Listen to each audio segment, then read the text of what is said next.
Setelah diumumkan akan dilelang tahun depan, Tol Pejagan Cilacap kini masuk tahap studi kelayakan dan akan segera diselesaikan, sehingga pembebasan lahan bisa segera dimulai.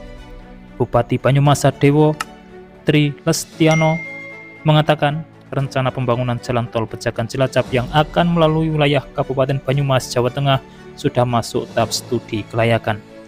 Ia mengungkapkan anggaran untuk pembebasan lahan itu diambil dari APBN, akan tetapi ia tidak mengetahui kapan akan dimulainya.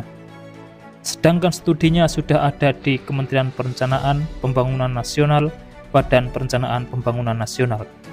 Kepastian anggaran pembebasan lahan bakal dialokasikan dari APBN diketahui setelah menghadiri pertemuan dengan Menteri Koordinator Infrastruktur dan Pembangunan Kewilayahan Agus Harimurti Yudhoyono serta DPD RI beberapa waktu lalu. Sadewo menyebut pertemuan itu sebagai langkah final dari serangkaian pendekatan yang ia lakukan kepada pemerintah pusat. Oleh karena itu, rencana pembangunan Tol Pejagan Cilacap diharapkan dapat segera terrealisasi karena sudah ada investor dari Tiongkok yang siap berinvestasi untuk membangun infrastrukturnya. Pendekatan ini dilakukan karena pihak investor dari Cina tidak mau membebaskan lahannya.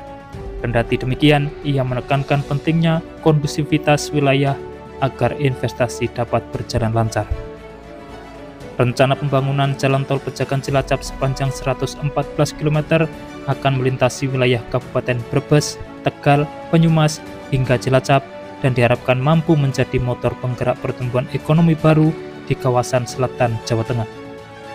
Sebelumnya, Bupati Sadewo mengatakan salah satu badan usaha milik negara Cina, Guangxin Bibu Gulf Investment Group Co. Ltd, berminat investasi dalam pembangunan Tol Pejagan Cilacap. Bahkan pihaknya juga sudah menghubungi bupati sejumlah kabupaten yang paling memungkinkan menjadi lintasan jalan tol, yakni Brebes, Tegal, dan Cilacap, dan semuanya sudah memberikan dukungan.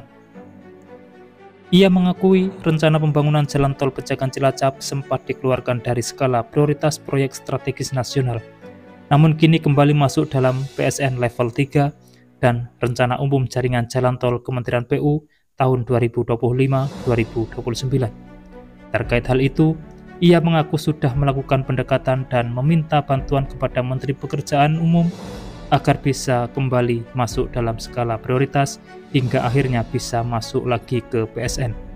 Oleh karena APBN tidak memungkinkan menyediakan dana untuk pengembangan jalan tol tersebut, pihaknya tengah mencari alternatif investor yang berminat menanamkan modalnya di pengembangan jalan tol Pejagan Cilacap. Semoga dengan progres yang positif ini, Tol Pejagan Cilacap segera terrealisasi. Demikian informasi yang dapat kami sampaikan untuk saat ini, semoga bermanfaat. Dan jangan lupa pantau terus channel ini untuk mendapatkan update informasi di setiap harinya. Terima kasih telah menonton dan saya pamit undur diri. Wassalamualaikum warahmatullahi wabarakatuh. Sampai bertemu di kabar menarik selanjutnya.